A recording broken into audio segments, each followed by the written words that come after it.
আসসালামু আলাইকুম। Automobile technology Bangla video সিরিজে আপনাকে স্বাগতম। হাজারো পার্টসের সমন্বয়ে গঠিত হয় একটি অটোমোটিভ ভেহিকেল। একটি গাড়ির প্রত্যেকটি পার্ট আলাদা আলাদাভাবে কাজ করে গাড়িকে সচল রাখে। কোন পার্ট কী কাজ করে, ড্যামেজ হলে কী ধরনের সিমটম দেখা দেয় এবং এর ফলে কী কী রিস্ক থাকতে পারে, এরূপ বিষয়গুলি নিয়ে আলোচনা করা হয়ে থাকে এই ভিডিও সিরিজে।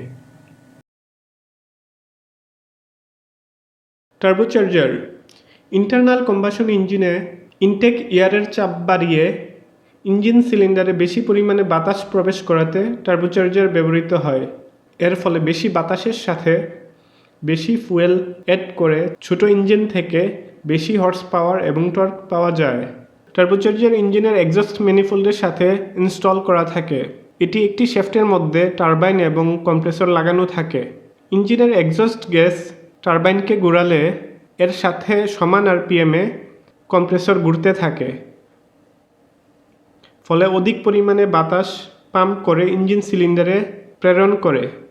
টার্বোচার্জার খারাপ হলে যে ধরনের সিমটম পাওয়া যায় তা হচ্ছে ইঞ্জিনের পাওয়ার কমে যায়, ঠিকভাবে অ্যাসেলারেট করে না, টার্বোচার্জার থেকে শব্দ আসে, ইঞ্জিনের অয়েল কনজাম্পশন বেড়ে গিয়ে অয়েল লেভেল কমে যায়, ড্যাশবোর্ডে চেক ইঞ্জিন লাইট শো করে, এক্সস্টে বেশি পরিমাণে ধোঁয়া বের হয়।